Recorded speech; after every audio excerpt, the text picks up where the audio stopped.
Bien, espero que hayan descansado. ¿Cuánto? No lo sé. Curioso esto. Ahí háganme saber después cuánto descansan entre un video y otro. Puede que pasen días, semanas, meses. No, meses y días tampoco. Días pueden pasar. Sí, si se acuerdan, háganme el comentario. ¿Cuánto esperan para ver de un video a otro? ¿O están acá igual que en las series? Van viendo un capítulo y otro de estas clases. Opciones de flecha automática. Ya. Entonces, mire, quedamos aquí con lo que habíamos revisado anteriormente en esta clase de homeostasis, que espero que ya esté quedando un poco más claro lo que es homeostasis. En definitiva, son todas aquellas herramientas que tiene el cuerpo, nuestro organismo, para que se mantenga un equilibrio en el medio interno. ¿Ya? Recuerda entonces que si se mantiene un equilibrio en este medio interno, su célula se va a mantener confortable, se va a mantener bien. Si se altera el equilibrio en el medio interno, su célula se va a morir. ¿Ya? Bueno, ahí dice los ejemplos vistos anteriormente. Voy a retroceder, mire. Por ejemplo, el tema de la orina, el sudor, por qué uno duerme, qué pasa cuando hacemos actividad física intensa, este tema del sistema cardiovascular que ayuda a eliminar el CO2, ahí elimina el CO2 y capta oxígeno. Todos estos son ejemplos que nos ayudan a entender parcialmente lo que es la homeostasis, ¿ya? ¿Por qué digo que nos ayuda a entender parcialmente? Porque ahora vamos a clasificar la homeostasis o estos sistemas de control, ¿ya? Hay muchos ejemplos de cómo nuestro cuerpo, nuestro organismo mantiene constante el medio interno, ¿ya? Eh, Sin embargo, nosotros los podemos clasificar estos sistemas de control como retroalimentación negativa y retroalimentación positiva, y eso es lo que vamos a ver hoy día. ¿Se acuerda? Eso era uno de los objetivos de la clase, reconocer o definir lo que es retroalimentación negativa y positiva. Entonces, siendo un cuadro genérico, cuadro más general, homeostasis apunta a mantener estable nuestro medio interno, ¿ya? Mediante dos elementos o dos sistemas, ¿ya? De control, los que se llaman retroalimentación negativa y los que son retroalimentación positiva.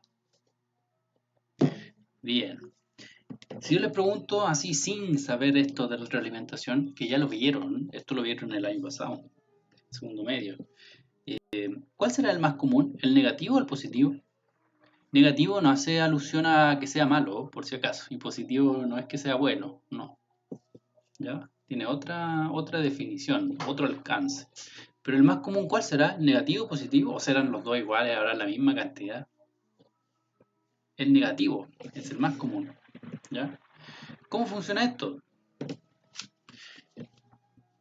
Vamos a entenderlo de la siguiente forma, ¿ya? ¿Cómo funciona un sistema de regulación? Con retroalimentación. ¿Dónde comenzar a leer sería aquí? Usted tiene un receptor, ¿ya?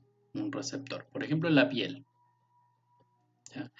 Este receptor me está indicando de que hace mucho frío afuera, que usted está en la nieve. Imagine que usted está en la nieve ahora que se viene el invierno y los receptores en su piel captan la temperatura, ¿ya? Hay receptores, aunque usted no lo crea, que captan temperatura cuando hace mucho calor o mucho frío. Entonces este receptor va a captar temperatura y va a enviar esa información, ahí dice vía aferente, envía esa información ¿a dónde la enviará? A un centro de integración. ¿Ya? Siguiendo con este ejemplo del frío, esta información va a viajar al sistema nervioso. ¿Ya? Y del sistema nervioso se va a generar una respuesta. ¿Ya? ¿Cuál será la respuesta frente al frío? Lo nombramos, o sea, lo nombré yo en realidad. Imagínese, usted tiene mucho frío. ¿Qué va a hacer? ¿Va a sudar o va a tiritar? Va a tiritar de frío, ¿cierto? Ahí va a empezar a tener muchos tiritones en su cuerpo, ya que esa es la respuesta. Entonces eso va a viajar esa respuesta, ahí dice a efector. ¿Quién genera los tiritones en su cuerpo? En este caso son los músculos. Entonces sus músculos se contraen involuntariamente, los tiritones no es algo que usted diga voy a tiritar ahora, no, es una respuesta automática. Usted empieza a tiritar, sus músculos empiezan a contraerse rápidamente para tratar de ganar un poco de calor. ¿Ya? Entonces, eso es lo que ocurre. Frente a este caso, por ejemplo, si estuviéramos hablando del frío. Veamos otro ejemplo, lo contrario. Algo está pasando en su cuerpo, hay una infección, por ejemplo. No vamos a complicar la vida. No pensemos en infección, retiro lo dicho. Vamos con el mismo receptor del frío. Ese mismo receptor sensa calor, capta calor, temperatura, acuérdese, ¿ya? Entonces usted está en la playa, tomando sol, y estos receptores captan temperatura, ¿ya? Imagínense, hay un día de 34 grados. Entonces esta información va a viajar de nuevo, ¿a dónde? Al sistema nervioso, ¿ya? Y del sistema nervioso se va a generar una respuesta que va a viajar por una vía eferente, dice ahí, por un nervio, eso es lo específico.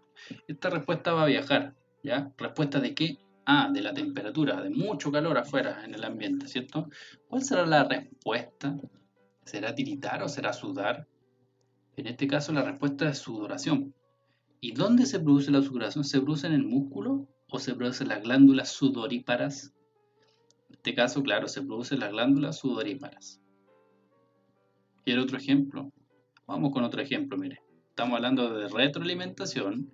Fíjese que el efector siempre llega ahí después finalmente al receptor para nuevamente ver, comparar cómo estábamos inicialmente y después de la respuesta.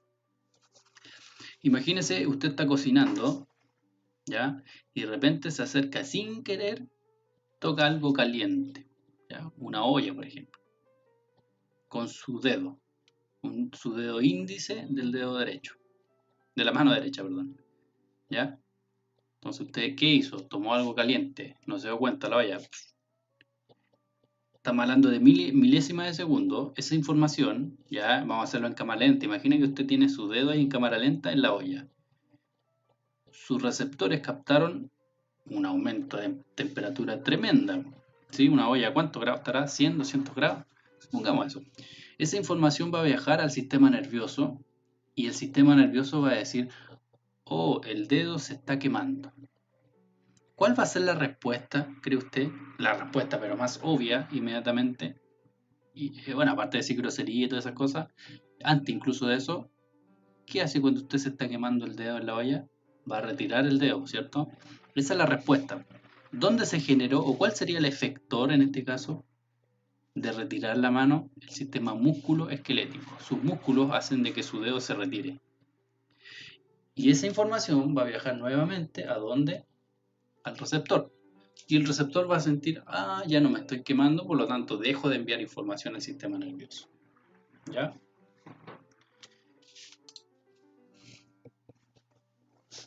Eso lo lee después, ¿eh? ¿Ya? Pero en realidad lo que hemos estado diciendo, mire, sistemas de retroalimentación pueden ser negativos si en ellos la respuesta se invierte el efecto del estímulo. ¿Ya? Por ejemplo, imaginemos que usted está de nuevo en el ambiente muy helado, y usted empieza a sentir frío. ¿Qué es lo que va a hacer? ¿Cuál va a ser la respuesta? Empezar a tiritar. Y esos tiritones van a hacer que su temperatura empiece a aumentar. ¿Ya? O sea, teníamos una temperatura baja, empezó a aumentar la temperatura. Y ahí se acaba el estímulo. ¿Ya? Eh, a ver aquí, mire, esto es un ejemplo de retroalimentación negativa. ¿Ya? ¿Qué ocurre con la retroalimentación negativa y por qué se llama así? Porque los valores son, uno aumenta y el otro disminuye. ¿Qué quiero decir con eso? Ahora se lo voy a explicar. Mire, número uno, aumenta el nivel de azúcar en su sangre. ¿Ya? Eso es un vaso sanguíneo y ahí va la glucosa, ¿ya? O el azúcar, la glucosa. Imagínese usted se come un pastel y ese pastel obviamente tiene mucho azúcar y va viajando por su sangre. Entonces el aumento del nivel de glucosa en la sangre ya fue captado por el páncreas, ¿ya? ¿Cuál va a ser la respuesta del páncreas cuando aumenta el azúcar? Y eso pasa siempre, eso es lo normal. Cada vez que usted come algo dulce, el páncreas va a secretar insulina. Esa va a ser la respuesta, ¿ya? ¿Y qué va a hacer la insulina? Bueno, la insulina lo que va a hacer es disminuir la cantidad de azúcar en la sangre. Entonces acá si yo veo 2, 3, 4, 5, 6, 7, 8. Aquí yo veo 8 moléculas de azúcar, de glucosa. ¿Ya? ¿Qué hace la insulina? La insulina pesca estas glucosas y los lleva al hígado o a las células grasas. ¿Ya? Porque yo no puedo tener mucha azúcar en mi sangre porque eso es malo. Eso es lo que pasa con los diabéticos. ¿Ya? Entonces hay un ejemplo de retroalimentación negativa. Yo inicialmente tenía un nivel alto de azúcar en la sangre. ¿Ya? ¿Qué es lo que ocurrió? Se secretó insulina desde el páncreas, que es una hormona. Esa hormona viajó a la sangre y captó esta glucosa y la fue a guardar al hígado. ¿Y para qué la fue a guardar al hígado? Porque yo necesito tener un nivel estable de glucosa. Yo no puedo tener mucho azúcar en mi sangre y tampoco puedo tener cero. ¿Ya? Entonces hay ciertos rangos. Entonces ahí tenemos un ejemplo de retroalimentación negativa. Inicialmente el estímulo era alto, y después la respuesta hizo que el estímulo fuera bajo. ¿Ya? Bueno, ahí lo va diciendo, mire. Disminuye los niveles de azúcar de glucosa en la sangre. ¿Ya? ¿Y qué ocurre en el caso de que usted no coma? Por ejemplo, no come toda la noche y al otro día come a las 12 del día. ¿Cómo estará el nivel de azúcar en su sangre? Bajísimo, ¿cierto? Cuando el azúcar está muy bajo en su sangre, se secreta otra hormona, mire, que se llama glucagón. ¿Sí? Chistoso el nombre, ¿eh? Glucagón. ¿Y qué es lo que hace el glucagón? Este hace todo lo contrario. Este hace que aumente el nivel de azúcar en la sangre. ¿Ya? Acá hay dos ejemplos de retroalimentación negativa. ¿Ya? Se da cuenta que inicialmente el estímulo es distinto a la respuesta final. ¿Qué quiero decir con eso? Inicialmente yo tenía harta azúcar en la sangre y después, siguiendo esta línea, ¿qué pasó con el azúcar? Bajó.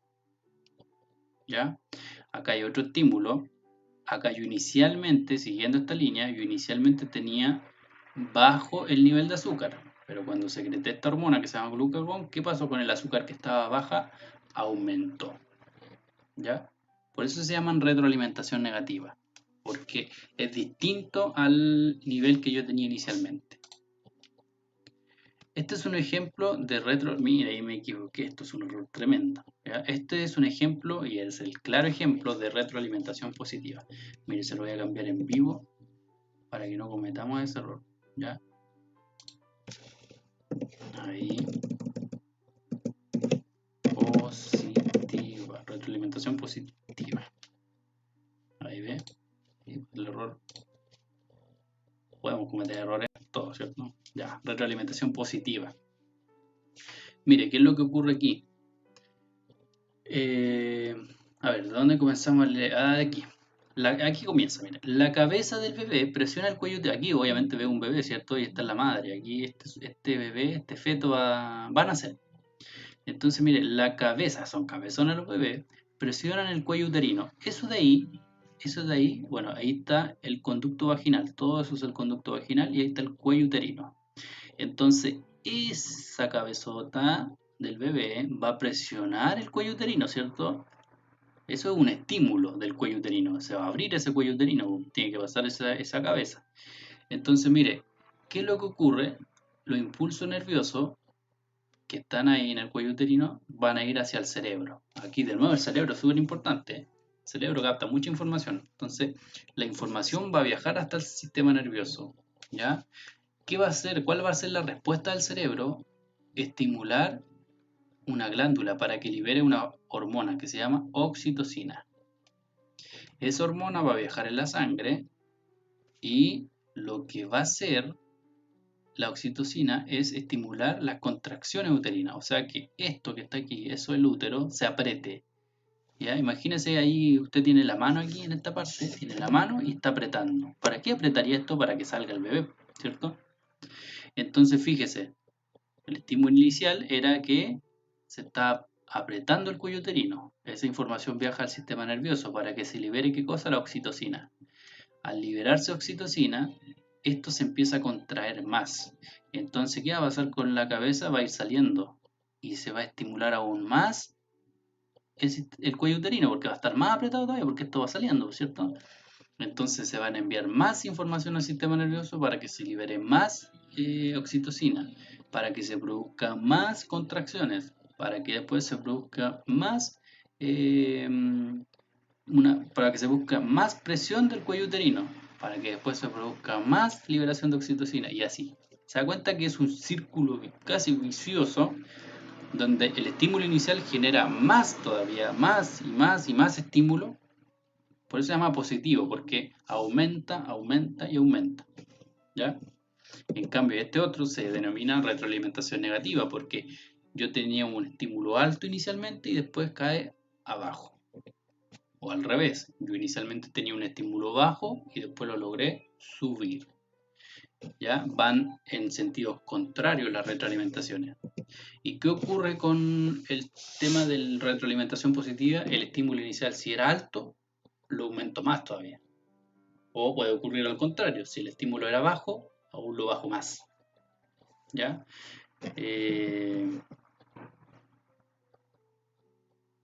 Esto no lo haga, ¿ya? Esta actividad de habilidad científica no la haga. Mire, quiero tomar este tema aquí, por ejemplo. ¿Ya? ¿Se acuerda esta imagen? ¿Qué pasa si usted ve un sujeto que se está desangrando? Se rompe una gran arteria, empieza a salirse la sangre, ¿cierto? Fíjese que hay un mecanismo, hay una forma de homeostasis para controlar eso.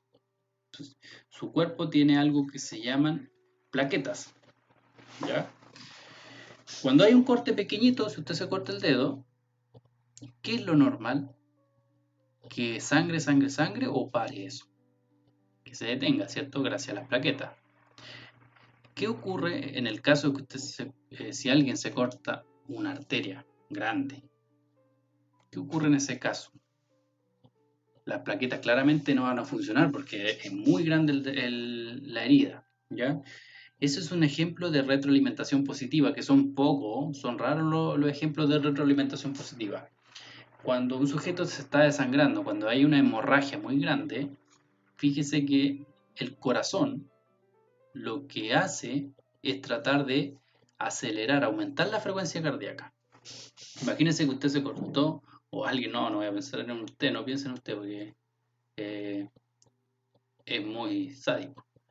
Imagínese un sujeto que tiene una hemorragia en la pierna, ¿ya? Tuvo un accidente en moto, por ejemplo, y se accidentó y está desangrándose, tiene una hemorragia tremenda en las piernas. Primero, la presión arterial aumenta o disminuye en una hemorragia. ¿Qué quiere usted? Disminuye, va a empezar a disminuir. Por lo tanto, esa presión será suficiente para que llegue, por ejemplo, a su cerebro. No, su sangre ya no está llegando de buena forma a su cerebro, ni a su corazón, ni a sus riñones, ni a ningún lado. ¿Por qué? Porque se está perdiendo por otro lado. Entonces, ¿cuál será la respuesta aquí del corazón, por ejemplo? El corazón, la única forma que tiene de aumentar la presión arterial es aumentando la frecuencia cardíaca. Entonces, claro, inicialmente, bien, pues va a aumentar la frecuencia cardíaca para tratar de mantener la presión arterial normal.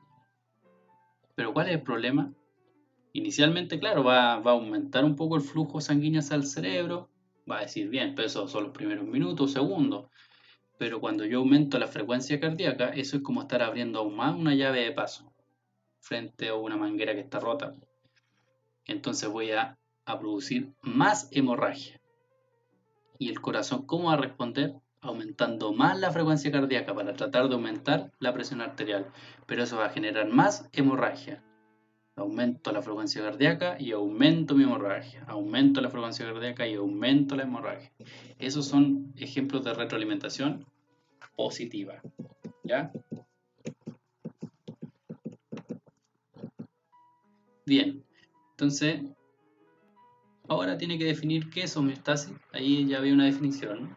En términos generales, es mantener constante el medio interno, ¿ya? Para que sus células puedan sobrevivir.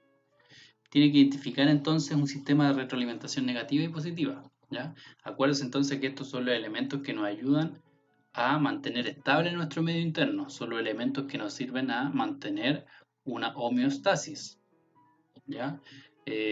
¿Cuál es la diferencia? Si yo le digo, compara entre los sistemas de retroalimentación positiva o negativa y positiva, ¿ya? Son los estímulos. Si yo le digo, mire, este estímulo inicial era 1 y después se generó una respuesta y el estímulo ya no era 1, sino que era 2. después 3, después 4, después 10. ¿Eso será positivo o negativo? Eso es retroalimentación positiva.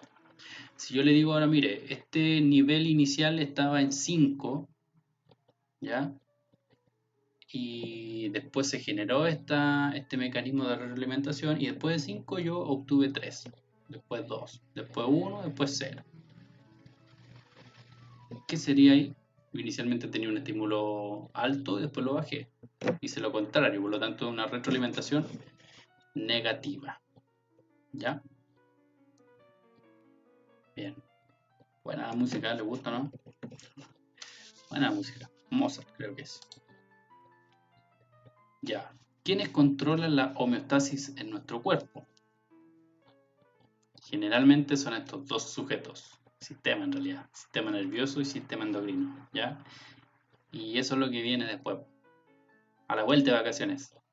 ¿Cómo controla la homeostasis el sistema nervioso y endocrino? Ahí quedamos. Nos vemos. A vuelta de vacaciones.